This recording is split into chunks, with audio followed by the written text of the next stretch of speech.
The hardest thing, if you really examine it, that a human being can do is, you might have guessed it, nothing. We are itching to be proactive. We are itching to get things done, aren't we? We must achieve. We must accomplish. Why? What for? To fulfill something, perhaps? To fulfill life's requirement of us? What does that mean? And if that is true, if that is the case, that we're here to just lead fulfilling lives and we must get things done in order to do so, don't you think that maybe, just maybe, we might lead more fulfilling lives if we at first find a place of stillness in ourselves where we might be able to better identify what makes us feel truly alive?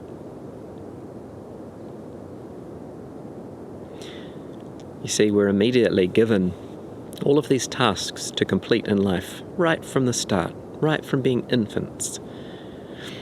And we're rewarded for it, given accolades for it, told that we are worthy by completing these tasks. But then somewhere along the way, we feel left behind, all of us. I think especially those of us that accomplish too much. It becomes a kind of addiction. Because if all of their worth has always come from accomplishing and being congratulated for doing so, what happens if they stop?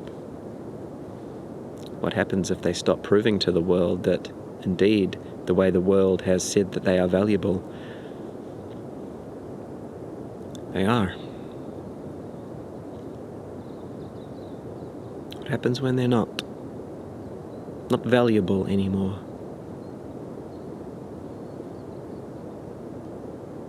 See, a lot of doing has to do with the external, with others.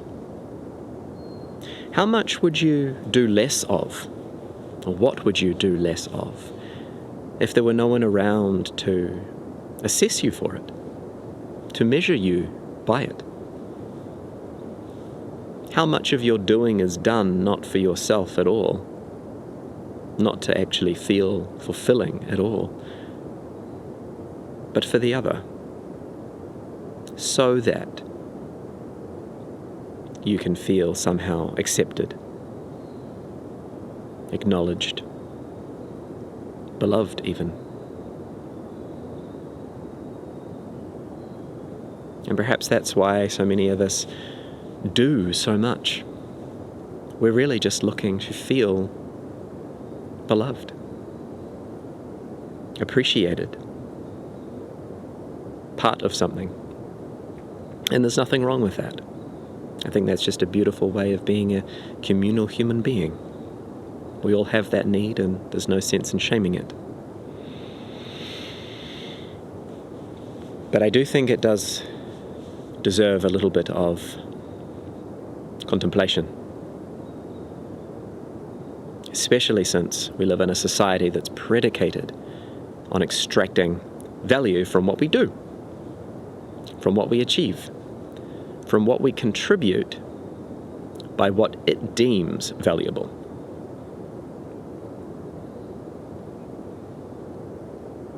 Labour in some way to keep the machine well-oiled and ticking along.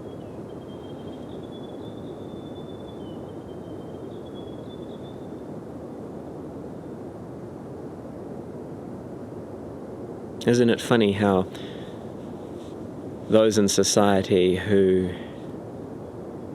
do not fit into the system tend to be the most creative and artistic, and they are denigrated for it until they prove their worth. They become a bestseller or open a grand gallery. What happens then?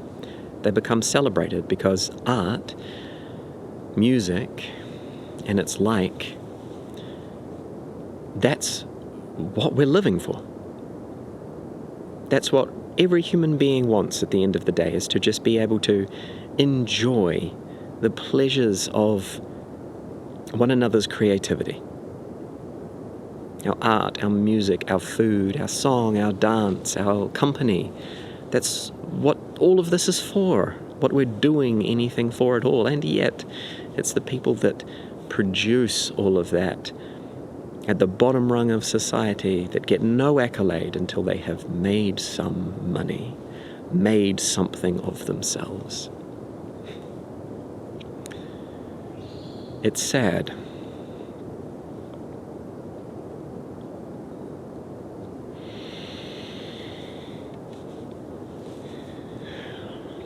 There is such an itch to get things done. Even on a day-to-day level, all of the tasks and chores that one must accomplish. We must stay ahead.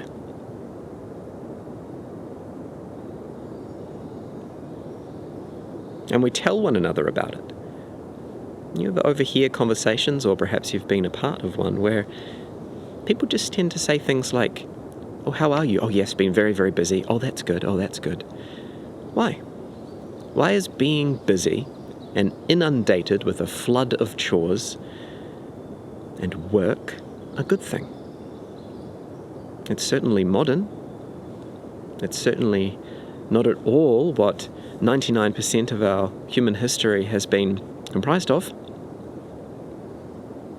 Could it be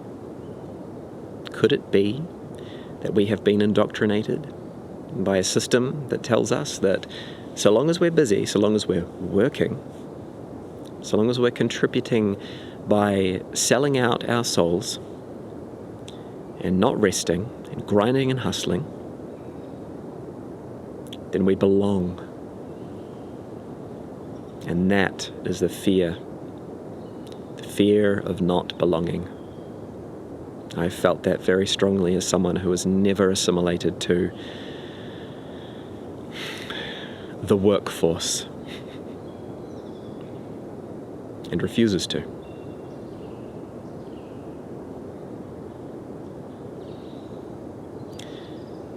I've always felt like a terrible person for being an outsider, for not belonging to the greatest cult of all history, the cult of capitalism. And I really do think that's all this really comes down to, is indoctrination from a system that tells us that we will not belong and we'd better watch out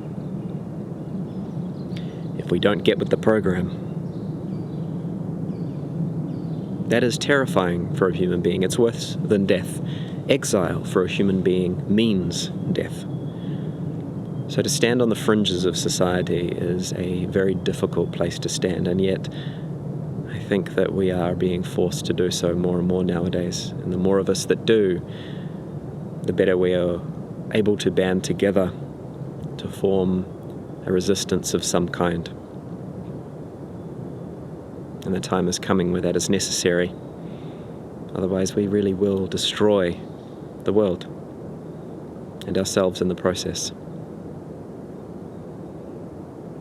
Anyway, not to get so doom and gloom. Well, no, screw that. To get doom and gloom, because it is a matter of doom and gloom. It is. I think the greatest act of resistance you or I can do right now, in this moment of history, is to not do. To stop. Stop producing. Stop consuming. Stop doing incessantly.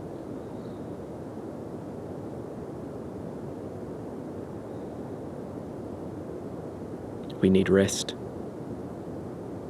Each of us, desperately, and the world.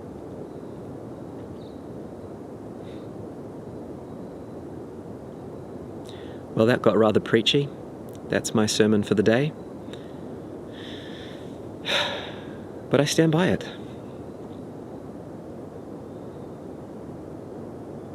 And I'm tired of feeling guilty for this being my truth.